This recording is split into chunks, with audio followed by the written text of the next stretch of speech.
e che ne pensi di trovare un lavoro che ti piace? Sono così occupato. Mi piace il mio lavoro. Il lavoro mi dà un grande senso di gratificazione. Sono soldi facili. Mio padre non ha nient'altro oltre il lavoro. Non esiste il non far niente. A volte piangevo in ufficio. Io non riesco a star ferma. Sentite un po'. Forse il lavoro non deve essere divertente. Nel mondo di oggi, uno dei massimi traguardi nella vita è avere un lavoro. L'automazione eliminerà presto milioni di lavori. È molto peggio essere irrilevanti che sfruttati. Se non c'è bisogno del tuo lavoro, dove troveranno uno scopo le persone? Sono così occupato. Quest'idea che dobbiamo lavorare anche se non ne abbiamo bisogno. Ne sei dipendente. La Corea è diventato un paese dove tutte le famiglie sono infelici. Considero i lavori di oggi una schiavitù modernizzata. Adesso ci scaldiamo davvero, impazziamo un po', giusto? Questo sono i NEET, cioè la percentuale di ragazzi che non fanno assolutamente nulla nella vita, not in employment, education or training. In Kuwait ci sono molte persone, diciamo 20 persone, assunte per fare il lavoro di una. Lavoro in un ministero. Arrivo lì e sto seduta 6 ore a fare nulla. E quando prendi le ferie, quanti giorni fai di vacanza ogni anno? 6 settimane. Di fila? Bentrovati, grazie per essere qua questa mattina di venerdì di giugno, che era proprio una scommessa. Non mi ricordo, ovviamente non mi ricordo, ecco, questa sono io, Riccarda Zezza, sono la co-founder di LifeFeed, conosco già molti di voi con grande gioia e oggi siamo qui per parlare un po' di esseri umani. Esseri umani oggi, avete visto questo, non so se qualcuno di voi ha visto questo film che è in questi giorni nelle sale, si chiama After Work. Direi che va dritto al punto, no? Non l'ho ancora visto, ma mi hanno detto che è molto bello, quindi vi suggerisco di vederlo, è un documentario. La giornata di oggi, voglio essere ordinata, inizia con un welcome coffee che avete visto, poi farò una chiacchierata, ci sarà un dialogo tra me e Tomas Chamorro Premuzic, che poi vi racconterò un po' chi è se già non lo conoscete. Inviterò a salire sul palco anche Lucia Monaci, che è la nostra padrona di casa, ma anche molto di più. E poi avremo un intervallo durante il quale verrete assegnati a dei gruppi di lavoro, perché l'idea di oggi è: ci siamo presi tanto del vostro tempo, siamo stati un po', diciamo, ambiziosi in questo, ma perché ci sembra un'occasione unica per stare insieme e non solo ascoltare magari cose interessanti, ma anche condividere qual è l'esperienza, qual è il momento che stiamo vivendo. Stiamo vivendo un momento molto complesso, molto complesso, probabilmente mai è successo prima che ci fossero così tante congiunture contemporaneamente. Voi avete sicuramente un lavoro che è estremamente sfidante perché lavorate con le persone, che sono ancora oggi lo strumento più interessante e difficile che esista, e dico strumento ovviamente in modo provocativo, e quindi la nostra idea è poi di dedicare dopo l'intervallo un po' di tempo, 3/4 d'ora, a 3 gruppi di lavoro. Quindi verrete, se non siete già stati assegnati, verrete assegnati durante l'intervallo ai 3 gruppi di lavoro e potrete ragionare su alcune delle cose che avete sentito la mattina, ma anche di più. E quindi poi concluderemo tornando qui in plenaria e ci racconterete un po' cosa avete scoperto gli uni degli altri, cosa avete condiviso rispetto a questi filoni che sono apparentemente semplici, ma in realtà appunto stiamo parlando di una sfida che in questo momento più che mai è epocale, la sfida dell'umano. Dove si colloca l'umano oggi? Forse è arrivato il momento di fermarci e farci questa domanda prima che sia troppo tardi. Poi chiuderemo ovviamente con un pranzo per chi avrà voglia di restare, un pranzo leggero giusto per salutarci, e poi spero che oggi pomeriggio non lavoriate. Questo è il mio auspicio. Ma iniziamo con il nostro ospite. Io ho un'ammirazione spropositata per Tomas e gli sono molto grata per essere venuto, quindi intanto lo invito qui sul palco, Tomas Chamorro Premuzic.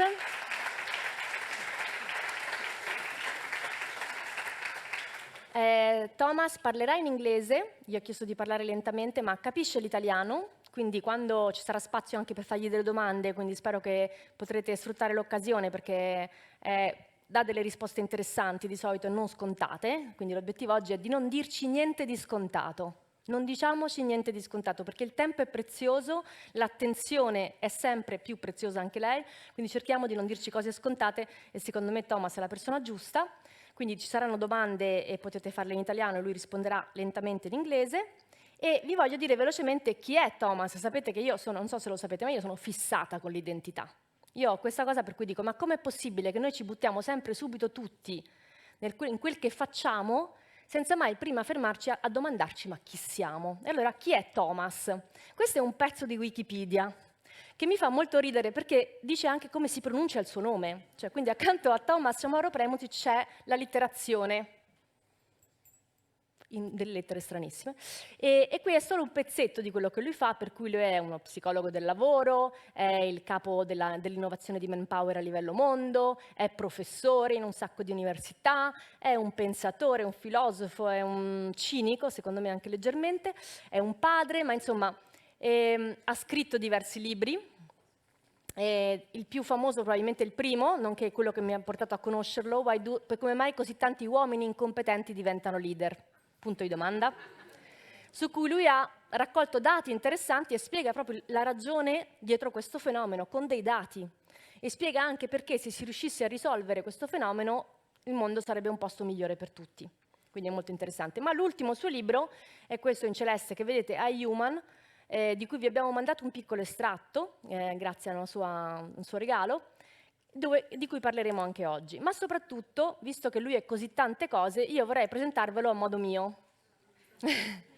Per cui lui è tutte queste cose e in particolare per me è un guru, poi sicuramente un padre, poi sicuramente un marito, sicuramente è uno scrittore, un leader, uno scienziato, ma soprattutto per me è un amico. E noi sappiamo che gli amici sono in assoluto la cosa più preziosa che c'è. Quindi grazie Thomas per essere qui con noi. Lo spunto da cui parte la conversazione di oggi con Thomas, ci prenderemo una mezz'oretta, vogliamo dare anche un po' spazio all'interazione, quindi mi raccomando, se vi dovesse urgere un pensiero, alzate la mano perché è più interessante, se sentiamo anche voi. È un pezzetto del suo libro che dice che gli esseri umani sono la parte più difficile del mondo da cambiare, ma sono anche la più importante. E forse è perché sono la più difficile che ci stiamo in fondo investendo poco. Voi lo sapete perché voi ci lavorate, sapete, vedete la sproporzione tra l'investimento che viene fatto in sviluppo tecnologico e l'investimento che viene fatto in sviluppo umano. Per qualche motivo che non riusciamo a spiegarci, gli esseri umani li abbiamo un po' dati per persi. E tutto quello che ci sembra di poter fare è aggiustare le conseguenze di quello che fanno o investire nelle conseguenze di quello che fanno. E invece noi crediamo che ci sia un motivo, oggi più che mai, per ricominciare a investire negli esseri umani proprio perché sono così complessi e così difficili. Allora, Thomas, are humans still needed? C'è ancora bisogno degli esseri umani? Okay, we start with a very light question, eh? Well, okay. If I think about this, are humans still needed? Okay, first, we are probably not the most objective species to answer the question. Because why don't you ask other species of the animal kingdom or living entities in the planet that we're destroying? They're probably going to say, no, please stop. So from our perspective, I think we're not objective. Secondly, which humans? I think even for humans, the world would be better if there were fewer of some kinds and more of others. So, I wouldn't put all humans in the same bag or bucket. And now if we get to the more mundane things of, I think humans need humans. So long as there's one, you have to have others. Otherwise, it's like these very, bad science fiction movies with Will Smith is the last person in the world and all of that. So if you have one, you need more. And if you have more, you need to organize themselves or ourselves in some way.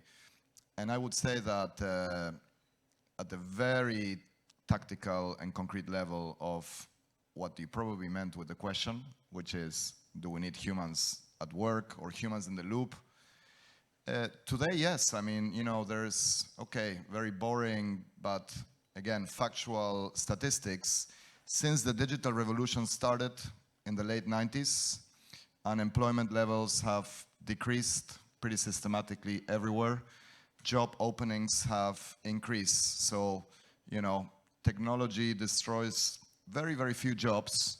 It creates many, many new jobs. 60% of the jobs that exist today didn't exist in 1950. And this will probably repeat itself or accelerate. But to ensure that humans keep adding value to work and society, we need to develop more dimensions of ourselves and become not a more predictable and boring, exaggerated version of ourselves, but a more complex and richer version of ourselves. So, by the way, nobody calls me a guru, so I feel bad with that, right? And actually, when I took the assessment, multi-me, guru didn't come out, so that's just your impression. You had human. Everybody must take multi-me because it is amazing, and this is what this is about. Discovering what underutilized dimensions of potential you have.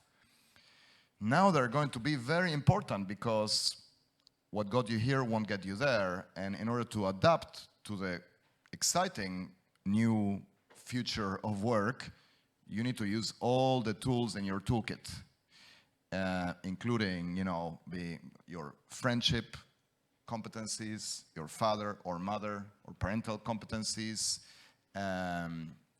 In fact, most of the things that will make you successful in your career have nothing to do with the stuff that your resume says. So I appreciate, you know, a lot of us spend a lot of time and money studying. Doesn't matter, you know. Soon, and this is the opportunity with AI to go beyond these credentials and try to understand people for what they really can do and the complex and diverse humans they are. Quindi ci dici che tutto quello che abbiamo fatto e studiato, tutto quello che c'è nel nostro CV non ci porterà ad avere il lavoro del futuro. È altro ciò di cui ci sarà bisogno perché gli esseri umani continuino effettivamente a dimostrare il loro valore rispetto a un'intelligenza artificiale che evidentemente sta riuscendo molto velocemente a sostituirci in tante cose.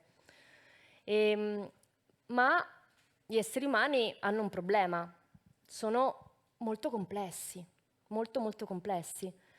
Quindi la mia domanda è come facciamo a effettivamente utilizzare questa complessità? So I think first we have to understand ourselves. Because it is true that humans are very complex, but not in the way that they typically think about themselves, right? So if you ask 100 people, what are you like? 90 will tell you, oh, I'm really complex, very difficult to predict, and very interesting. None of those things are actually true, except in their own mind. But at the same time, people optimize the world for routine, efficiency, and predictability. Look, I give you a very simple, real example. How many people here, raise your hand, use the autocomplete function in emails? So you start to write an email to somebody, and it completes the sentence, and you go, yes, how many? Quanti di voi usano la funzione di autocomplete nelle email? So we are surrounded by metaphysical philosophers here. That's why they're here. Or this exactly. Is a selection. No, Le persone in questa stanza non sono un campione medio, posso dirlo. I do it probably 60% of the times, which tells me that, you know, I'm waiting for the next version of AI that can email people without even me knowing, and probably their AI will respond, and then AI talks to AI, and then we automate email, and we save, you know, 30% of our week. You can do the same now. You know, Microsoft has a version, a plugin for Teams that lets you be in meetings without being there. It can even participate in meetings. I love it. I'm using it, you know, early adopter. But every time, every hour I save, I'm studying, I'm writing, I'm thinking, and, you know, I don't know if it's productive, but for me, it's very rewarding.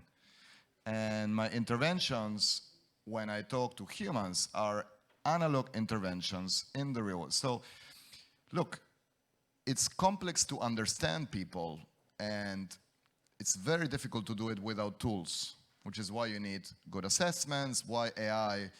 I'm basically a psychologist by training. When I was doing my PhD, I had to stay the weekends in the university, pay people money, student money, to come to a lab, and maybe on a good weekend I tested 30 people And a lot of them were students, they were tired, hungover, and then I analyzed the data. And since the digital revolution began, we don't need any more research. We have more data than we can analyze on humanity, all of our tendencies, desires, interests, etc. And of course, we are complex, but I think we have the responsibility to use this technology and this data to make people self-aware and to explain to them that certain elements of their complexity are underutilized career weapons and maybe even tools to increase their happiness, their purpose, etc., while others should be kept very far away from everybody, This idea that you should bring your whole self to work, for example, is very stupid. Certain aspects of yourself are, maybe for your husband, wife, close friends.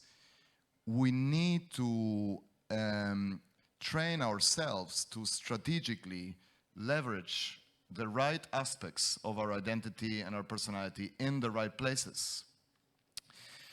If you go around the office thinking that everybody is interested in everything you think and everything you feel, and that they're really interested in you broadcasting and all of your thoughts, and that the secret to being a good leader or a good employee is to behave in a way that follows your intuition, your instincts, and goes with the gut feel without any censorship, inhibition, or constraint. I mean, that's basically what psychopaths do, So it requires training and a lot of social skills to not just be aware of all of the aspects of yourself and identity, but to bring the correct ones in the right place. And of course, you have to do it in a way that seems genuine to others, which requires a lot of acting. And, so social skills is where the action is, and they're going to become more and more important, especially as machines seem to copy and develop many things. There was a recent study published by MIT that showed that doctors in top hospitals in Massachusetts outsource communication to patients to ChatGPT. Patient satisfaction went up 40%. When they weren't talking to doctors, they were talking to a chatbot, right? Okay. And so, AI is not just pushing us to develop intellectually and to develop expertise, but also to harness the human and humane skills that people will crave. Because, if AI gets better at faking humanity as a whole, then your first question becomes really, really important. And critics of AI say, okay, it can do these things, but there's no indication that it can acquire or demonstrate empathy, emotional intelligence, self-awareness. We haven't seen even generative AI show curiosity, creativity, sense of humor. That might be right, but the reality is most humans don't show any of these things either. But we should try. We should try. And, this is, I think, a wake-up call. So, final point in digression, I remember when I spent some time too long studying Freud and psychoanalysis, there was this very narcissistic statement that Freud made about his work. And, in psychoanalysis, he said, it is the third narcissistic wound to humanity. To know, he said, that most of our motives, our desires, and our drivers are out of our control. They happen, there's this unconscious monster inside you that is, driving it, which is, of course, incorrect, not backed up by science. But anyway, it was a nice story. He said it's the third one. The first one is the realization that the Earth is not the center of the universe. And the second one is the realization that we descend from apes and we're not, a unique... The third one is this. I think AI could be the fourth. The realization that even thinking, for a long time, we were confidently saying, I think, therefore I am, is the only unquestionable. We can outsource thinking to machines, and we might be in this position that we have to really work very hard to find something that is uniquely human. I have faith in humanity, and I think we can adapt, but this should be an uncomfortable realization and a wake-up call, because otherwise, if all the time we save, we waste on TikTok and Instagram, and we outsource all the thinking, etc., and AI can do this, then I'm not sure if humans are still needed. But, you know, if you don't like reality, then we have an opportunity to change it or change ourselves. As I don't remember that I wrote that quote, but it's a nice quote about, you know. Maybe it was the editor, you know. Quite possibly. Un quadro, diciamo, abbastanza sfidante, ma credo che non suoni nuovo alle persone in questa stanza. Voi siete in prima linea, praticamente tra l'incudine e il martello, in cui l'incudine è una necessità di accelerazione costante e il martello è la possibilità, ma anche la difficoltà di avere a che fare con le persone. Le persone sono difficili, ma sono anche una grande opportunità. Però quelli della mia generazione, sono un po' più vecchia di te, sono cresciuti pensando che si dovesse indossare la divisa del lavoro. Sono cresciuti pensando che fosse giusto e efficace portare al lavoro solo alcuni aspetti e tirare su proprio una barriera. Psicologicamente si chiama role transitioning, no? La transizione da un ruolo all'altro avviene praticamente cambiando abito. Questo oggi non solo non è più possibile, perché la tecnologia ha rotto completamente queste barriere, quindi non sarebbe possibile neanche volendo più questo cambio d'abito, ma è anche uno spreco, perché questo cambio d'abito è quello che oggi ci fa lasciare altrove non tanto e non solo quello che ci serve, ma anche quello che ci salva. Come possiamo fare per cambiare, per fare spazio effettivamente a ciò che oggi ci serve e ci salva? Look, I think the reality is that this technology today, even though everybody is making apocalyptic claims, and you showed the time cover, right? Of end of humanity and all that. We don't even know where it will end. This is like the dial-up phase of AI, is the very beginning, and it will get very, very fast. Like last week, OpenAI announced they will have like an app store, like an iOS app store for all the generative AI developers. So imagine, you know, it's like we're talking about ChatGPT is one. Imagine all the APIs, the applications. You know, I looked at a demo 2 days ago of a startup that basically launched 3 months ago, and they already have a product that predicts using public records of judges in the US with 85% accuracy how the sentences go. So, you know, think about disruption in an area. I'm talking corporate lawsuits and criminal. Okay? And that shows the influence of the judge, political orientation, of the plain suit and plain fit and victim, gender, race. So we don't even know this. What's true is that at the moment, the commercial applications of this technology are very superficial. They're basically trying to improve productivity, which improved between 2000 and 2008, but then stagnated when social media started. Probably because we don't measure productivity correctly. For some people, it's just total output, which at some point, you know, has to stop going up. And for the ones that measure it correctly or define it correctly, which is output divided by input. So if you're better at playing volleyball than me, it should take you less time to, you know, do something, learn how to do serve or certain moves. So the more talented you are, the less effort and time you should spend to achieve the same results. I think if you measure productivity correctly, output might be the same. Input has gone down, but we're not quantifying the time people actually spend working.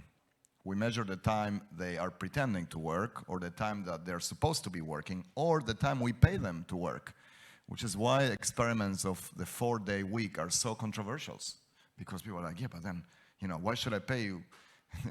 A lot of CEOs tell me, well, we're already paying them for 4 days, in effect, which is true, right? But then maybe that is the benefit of technology, and that's why, going back to the serving things, we should consider or entertain the possibility that we are creating these tools not to advance the market capitalization of tech firms or to advance the agenda of capitalism or make investors richer, but to live better, more fulfilling, and more interesting lives. But I think that also requires a certain mindset change and maturity shift in employees and everybody that needs to abandon this notion that work is a source of so many things, like that it should provide us with meaning, with a sense of purpose, with values, with our true north. You know, this idea that if you are experiencing somewhat, you know, some degree of spiritual unfulfillment or disengagement in your work for 2 weeks, you should quit or you should reconsider. It's ridiculous. For the most part of our evolution, work was basically that, work. You get paid for it because otherwise you wouldn't do it. And 100 years ago, which is a very short, you know, time, while back, people didn't return from, you know, an average worker didn't come back from the assembly line or the factory, and when their spouse said, "How was your day at the office today, Ricardo?" would say, "Well, it was okay, but I didn't experience a sense of calling." What about all the other things that life offers? Family, friends, hobbies, activities, excitement. So I think humanism has led to an existential vacuum because we put ourselves in the center of everything. So after we killed God and we, you know, debunked religion and everything, including like commerce and, you know, sports, community, friendship, family, everything is downgraded now. And I'm sure if we have HR, marketing, or corporate leaders today, you know that you are under so much pressure when you want to hire somebody to tell them that they're almost joining a cult. Come here and, you know, we will unlock your potential, we will elevate you as a human. You know, yes, we offer sushi chef and free massage and laundry, and you can work from anywhere you want, and you can do anything you want, and you're on your own boss. But if you have any spiritual doubts that this is your true calling, you're a bastard and you have to go away, and you shouldn't wait, you should be ashamed. I mean, it's just completely unrealistic. So I think we have to lower our expectations about what work, including the technological age of work, can do for us, and rediscover some lost pleasures. Of course, you know, in Italy, you have a great life, so what I'm saying is more relevant in Japan and, you know, Canada and America and, you know, than here. But, you know, even if you look at historical patterns, even here, there is a globalization effect whereby careers, I guess, and your work is supposed to be an integral part of your identity. So I'm a Googler, I'm a Facebooker, I'm a, you know, it's like, what does it even mean? Whenever, you know Lululemon, the brand? Does anybody know? Has anybody walked into a Lululemon? Very nice, overpriced athleisure or yoga. I don't do yoga, but I like the clothes. But I go to the stores because it's like you're joining a cult. You enter, hi, how are you? Everybody's possessed. They would work for free. They're stretching and doing yoga while talking to you. And they don't want to quit. And they, you know, there's nothing else to their identity or their self than that. Which is the definition, the Lacanian definition, sorry, I'm digressing, of psychotic. When you have found the one marker that represents with 100% of accuracy who you are, as opposed to acknowledging your multi-me and understanding that complexity includes the negotiation between these different things. How can myself as a son be, you know, a nice boss that also kicks ass and makes money? Sempre di più nella nostra interazione con le macchine, con internet fondamentalmente, noi veniamo identificati per alcuni elementi e quegli elementi vengono replicati, enfatizzati, curati. È il concetto di intelligenza artificiale, no? Identificare il pattern e andare poi a ripeterlo.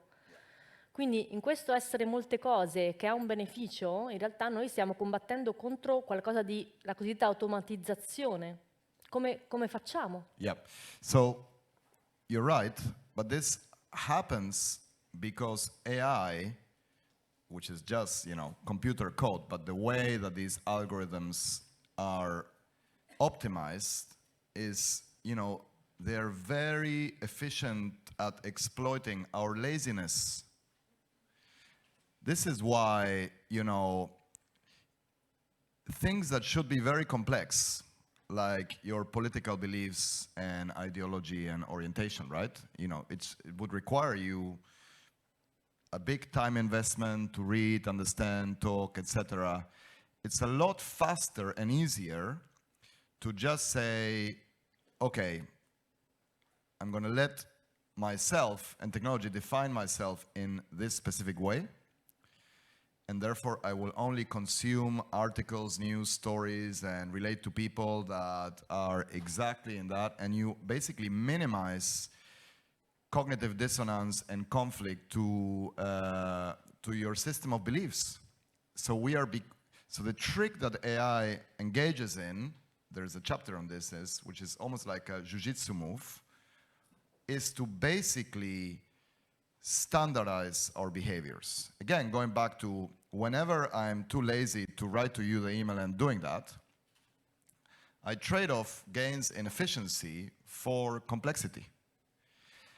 But that doesn't mean that I couldn't have thought, paused, and done things that in a way, AI is a call to action, or is an invitation for us to try to work on our internal diversity and complexity, and to actually inject some creativity in the way we act and live. We basically need to become less predictable. We can do it, but certainly all of these platforms where we interact with AI minimize thinking. Netflix only shows me 5 movies that it wants me to watch. I love movies. So unfortunately, I will waste an hour and a half searching for all the others. And then you don't watch the movie. Arguing with my wife. And then I said, let's just go to sleep. So, next time I was, okay, listen, just pick the first one. And the same applies to news stories. Ricarda shares something, I reshare it. Why should I read it, And the same applies to how people vote. So it's not that you can design. This is a thought experiment. You can redesign AI to promote open-mindedness in humans. Think of it as not open AI, but open-minded AI. So imagine if you retweak the algorithms of Netflix, Amazon, Twitter, LinkedIn, Tinder even, to not show us or recommend us stuff that we will like, but stuff that we will really dislike, but we should consider to become more open-minded. You can easily do this. It would lead to a mass exodus of people away from these platforms and onto a different one that gives us what we want, which is not what we need. So,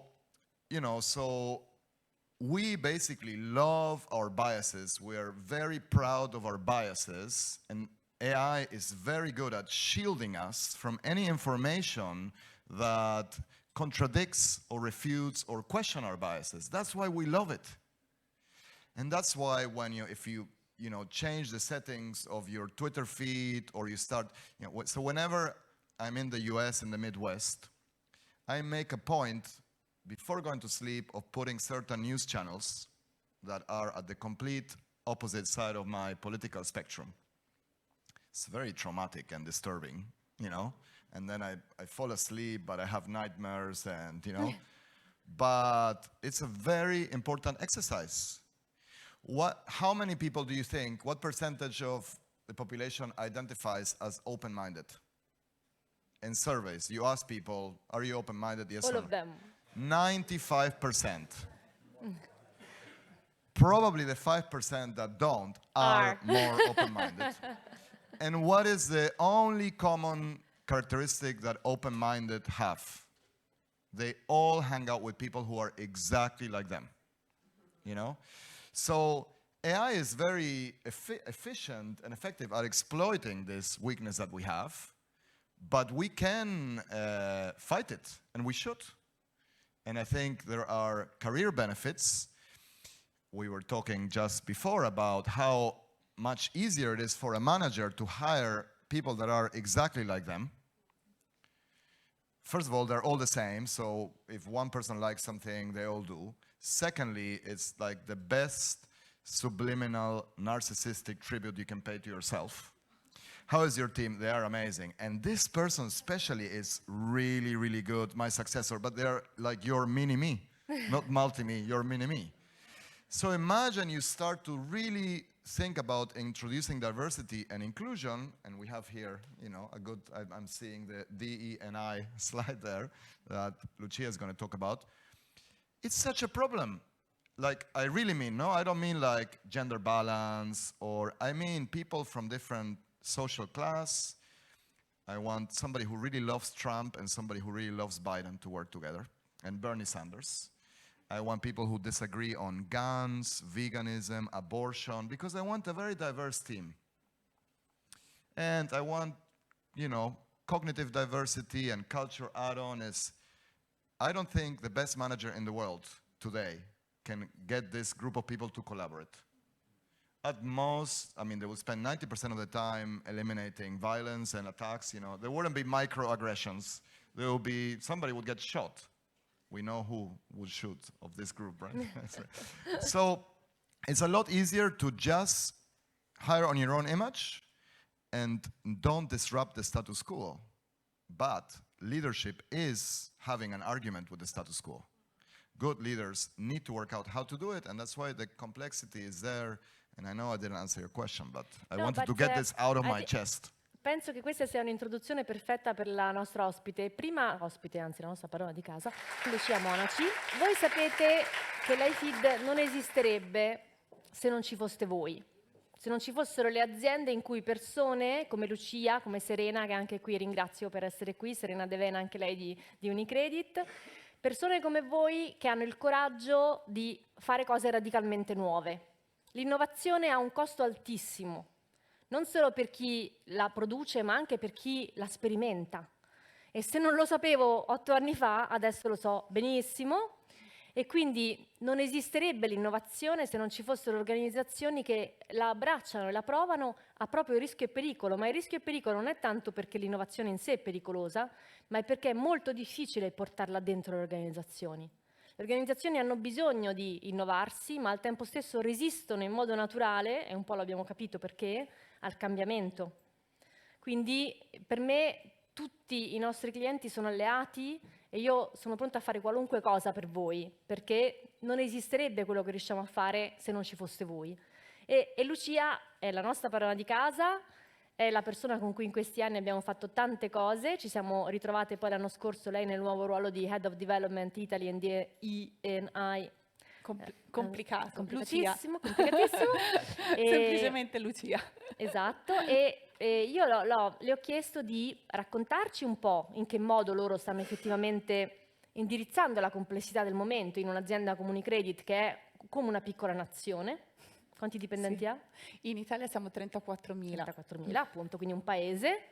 Perché comunque il caso concreto, così come faremo poi nei gruppi, il caso concreto è quello che poi ti consente di capire come queste cose, secondo me interessantissime che ci dice Thomas, poi possiamo tradurle effettivamente nella realtà in reale cambiamento.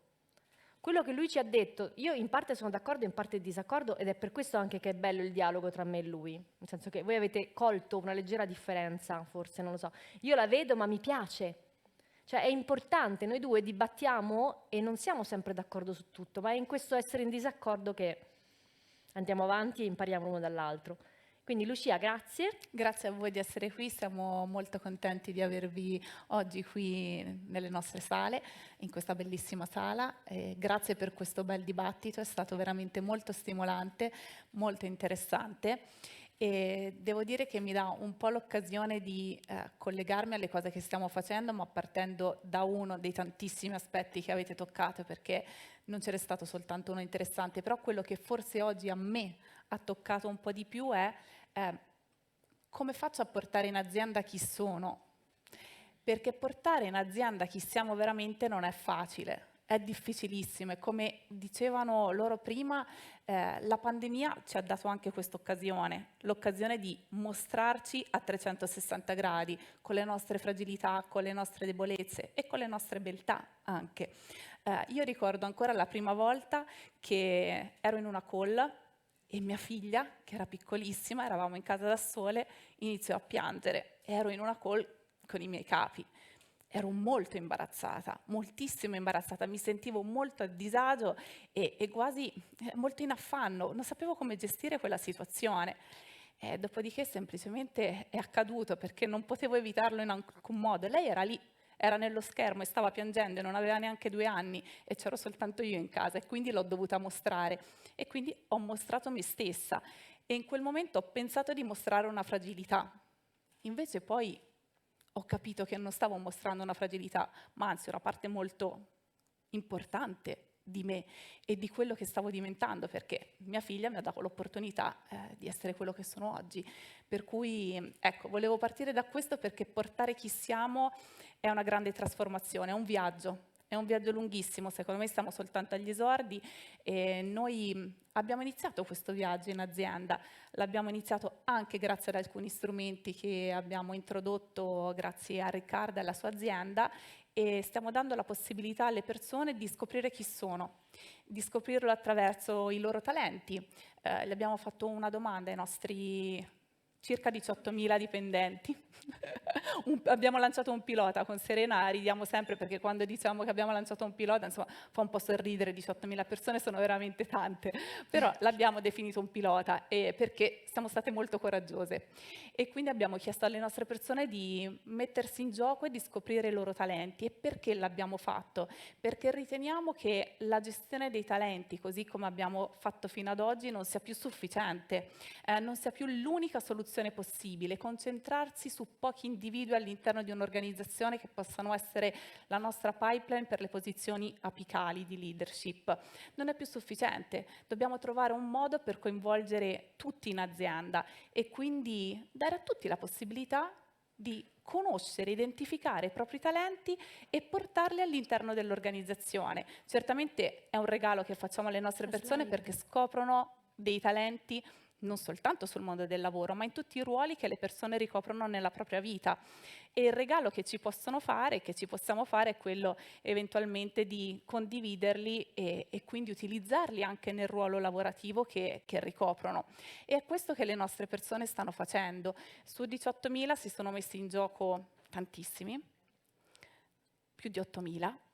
E quindi siamo molto contenti, siamo ancora in una fase in cui chiaramente stiamo guardando i risultati, li stiamo analizzando, quindi non siamo ancora in grado di condividerli, ma questa prima risposta, 8.000 persone che hanno deciso di fare questo viaggio insieme a noi e di mettersi in gioco, è straordinario, ci dice tantissimo sulle nostre persone, ci dice quanto abbiano voglia di contribuire alla vita aziendale e questo per noi è un messaggio rassicurante, perché le persone vogliono essere produttive, vogliono fare di più, vogliono mostrarsi per come sono. Non è che anche per loro sia facile, voglio dire. Sicuramente è un progetto molto nuovo per questo paese, anche perché è appunto un pilota con 18.000 persone. Ma forse è interessante sapere perché. Perché avete deciso di fare qualcosa di così innovativo? Che cosa vi ha spinto? Qual è il bisogno, l'obiettivo? È un po' quello che ho iniziato a dirvi prima. Noi sentiamo il bisogno di coinvolgere di più le nostre persone in azienda. Noi siamo partiti da una campagna di ascolto massiva, colloqui individuali che abbiamo iniziato più di un anno fa su più di 20.000 persone e le persone ci hanno detto di aver bisogno di essere maggiormente coinvolte e quindi da qui è nata l'idea del talento diffuso. Quindi non accontentiamoci di guardare soltanto una ristretta fascia della nostra popolazione, ma proviamo ad aprirci, a guardare tutto, a guardare tutti, a guardarli meglio, a 360 gradi, diamogli degli strumenti anche per poterlo fare e potersi mettere in gioco. E l'obiettivo è questo. ascoltarli, mettere a disposizione dell'organizzazione i talenti, mettergli a disposizione degli strumenti di formazione, di sviluppo che gli possano consentire di allenarli e quindi di davvero mettere tutto loro stessi nel loro lavoro e quindi riaccendere anche la loro passione.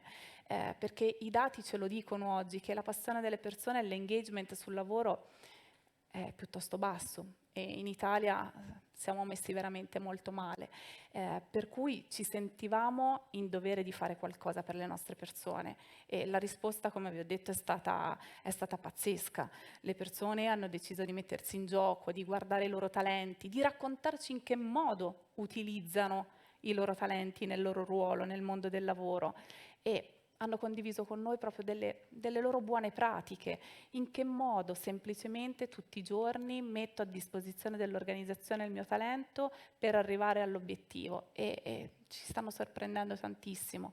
Anche qui hanno mandato tantissimi contributi, hanno voluto partecipare e adesso stanno partecipando anche ad un allenamento perché abbiamo messo loro a disposizione degli strumenti formativi che gli consentano di crescere rispetto a quello che stiamo facendo. Quindi l'obiettivo è sbloccare il potenziale a tutti i livelli dell'organizzazione.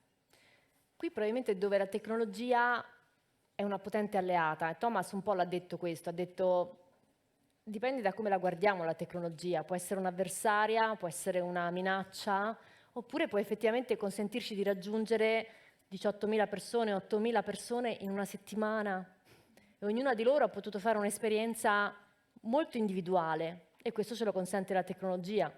Quando avevo iniziato a fare i primi workshop di MAM, parliamo di 10 anni fa, la mia frustrazione era quante persone riusciamo a raggiungere un'aula alla volta e poi cosa succede quando escono dall'aula?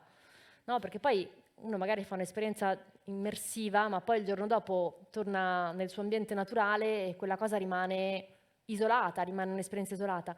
La differenza quando riesci a collegare l'apprendimento a chi sei, alle cose che sei, è che quell'apprendimento ti segue poi nella quotidianità. Cioè il mettersi in gioco in questo modo vuol dire che tu sì ti esponi, okay? Ti fai vedere in aspetti che magari normalmente non mostreresti, però questo crea come delle radici a quello che vuoi fare e quindi te lo porti fuori dalla stanza, dall'aula e questo la tecnologia lo consente perché ci può seguire, ci può stare a fianco. L'importante è che non faccia un takeover, diciamo un'invasione ostile di quello che siamo, che invece è un po' la tendenza in questo momento. Una domanda ultima per tutti e due, quindi magari you both can think about it.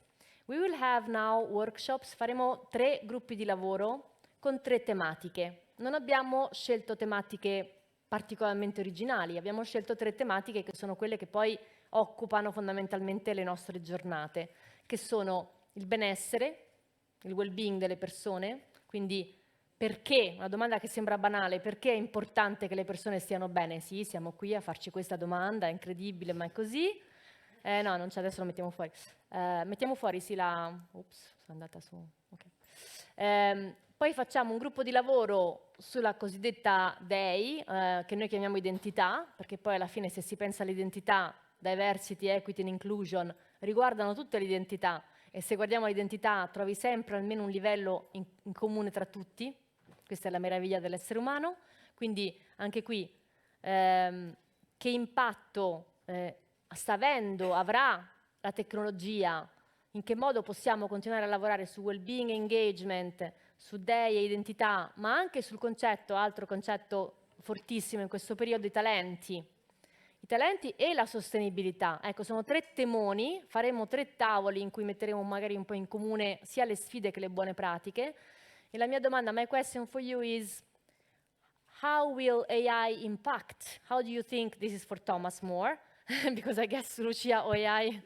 E Lucia invece tu, quali sono le sfide principali, ma anche le opportunità che vedi su questi 3 filoni oggi, okay, dal tuo punto di vista? Cominciamo con Thomas. Okay. So how will AI impact each of these 3? Yeah, is the question. Yeah, and you know, I love the idea He of pretends he speaks Italian. Tu dici sempre che capisci l'italiano. I love the idea of the identity workshop. Come here, in 40 minutes you will find out who you really are. I'm scared to join. So, well, I think, look, like, first as a kind of mini summary of some of the things we discussed, which is, I think, basically the most interesting challenge, I think, about being a human is to try to reduce the tensions between the different elements of ourselves and to really work out who we really are. And who we really are, you know, there are people who, like the Beatles in the 60s, went to India to find themselves in an ashram. Now, I'm sure people in the audience go to Costa Rica to do an ayahuasca retreat, etc. To find out who you really are, you don't have to look inside, you have to look outside. You have to ask others, and you have to get feedback. That's why feedback is so important when you're developing people. So I think AI, actually, I see AI, maybe this is my psychological bias, as a new instrument or mirror where we can see ourselves. And I think that's why some of the backlash against AI is there, because we don't like what we see often. When we see, we are biased, we are boring, we are predictable, we are not creative, we are sexist and all these things. But I think for those of you who have the courage and who are interested in this thing called reality, including yourself, AI presents an opportunity to improve our self-understanding and identity. Talent is critical. We live in a world where simultaneously employers complain they can't find the right talent and employees complain they can't find the right employer. So I think if we stop looking for talent in the same old places, in the same wrong way, and we allow AI to provide a new, less biased lens into who people are and what they can do, we'll have more sustainable talent and talent-centric organizations. By the way, AI could be used to sanitize performance systems and measurements so that you reduce the gap between those who are at the top of our organization and those who actually add value, which is why there is resistance to using AI. That's some talent. And well-being, it's counterintuitive, right? Because, yeah, we are becoming these time rats and, you know, 5, 10 minutes, whatever. We are becoming like productivity machines and robots. But also, AI can help us monitor our well-being in a better way. I'm sure people use, you know, I use my wearable ring. Yesterday, we had a late event and dinner here in Milan, so I know exactly what my sleep score is going to be this morning. So I don't look at my phone because I'm ashamed, guilty that I ate and drank too much. So, but I understand myself and my system, and, you know, I have friends who are using wearables in coaching, even with investment bankers, to help them optimize their decisions based on, you know, and, you know, if you monitor how you exercise, how you sleep, how you know, relax, how tense you are, all of these things. And all of that, you know, it's like basically, again, it's part of identity, but it can help us improve our well-being and wellness. Unfortunately, a lot of these things preach to the choir or the converted, and, you know, it's very hard to scale, but which contributes to inequality. But anyway, fundamentally, AI is a diagnostic tool. It can help us understand ourselves and our interactions with others better, contributing to identity, talent, and well-being. And as you know, Ricarda, I'm not an AI enthusiast. No. The book is very negative, you know, so, but I want to highlight the good part. And just one final comment, I promise, which is on innovation and the difficulties to bring it in organization. You know, I really think innovation is like a virus. And the ideal way to change and improve things in organizations is to hide the symptoms of the virus. Because as soon as people, organizations, leaders realize they have been infected by the innovation virus and things there's going to be a lot of resistance. So it has to be, you know, a kind of non-symptomatic virus. You have to gently infect organizations with the change back, pretending that it's not there, until the wrong people leave and the ones who stay realize it and can adapt. You know, so I think, it's a very basically the parasitic leaders need to leave, so the viruses that we acquire boost the immune system of the company. Ok, did you take note? L'avete segnato questo? Perché non è male. Grazie, grazie Thomas, un applauso anche. Stay here, but...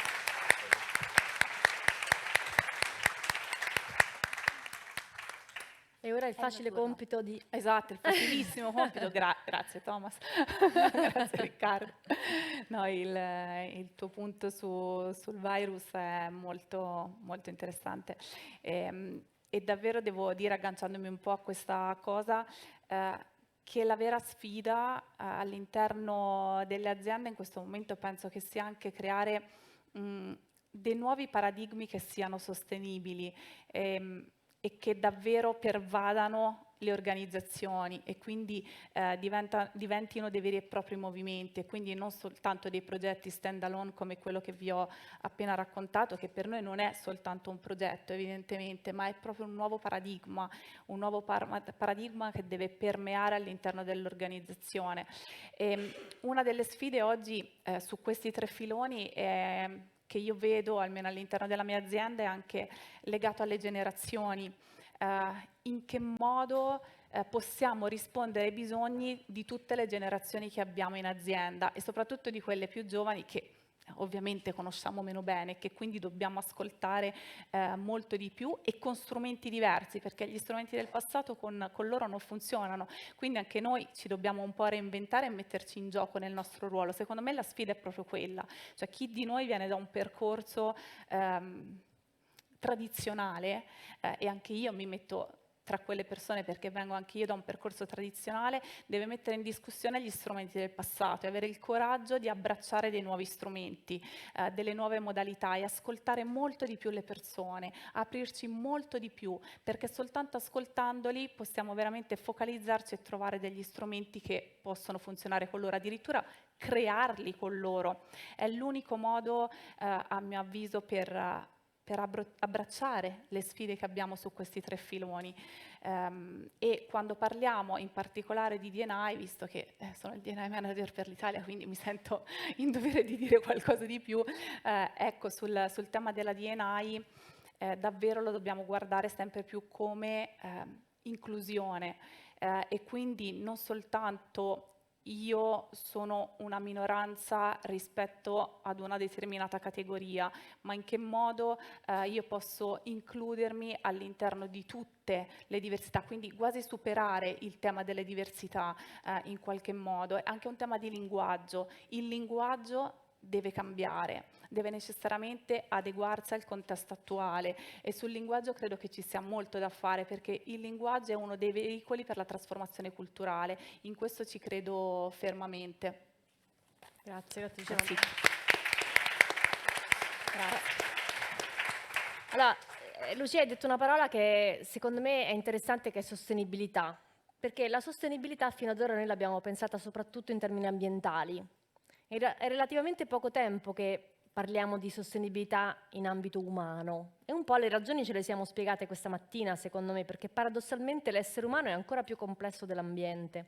E pensate quanti anni ci sono voluti per creare delle metriche rispetto alla sostenibilità ambientale, quanti anni ci sono voluti per creare una cultura, e lo stiamo ancora facendo, sulla sostenibilità ambientale. Beh, siamo appena all'inizio dello stesso percorso per quanto riguarda la sostenibilità umana.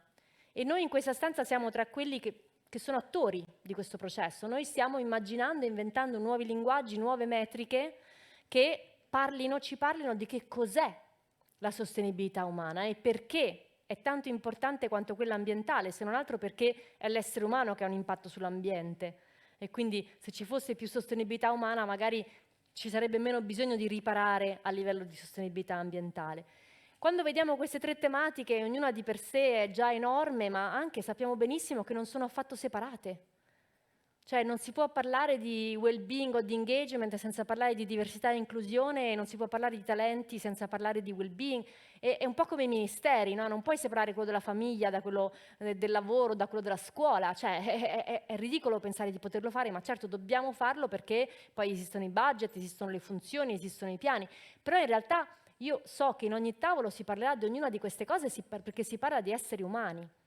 E quindi una domanda secondo me fondamentale che potremmo provare poi a indirizzare nella conclusione in plenaria è: ma che cos'è la sostenibilità umana? Di che cosa parliamo? Quali sono le metriche, gli indicatori? Sappiamo che abbiamo bisogno di indicatori che ci dicano se un ambiente umanamente sostenibile, perché la sostenibilità tiene insieme la performance con il benessere, con l'espressione dei talenti, con la capacità della diversità e con in generale il livello di partecipazione.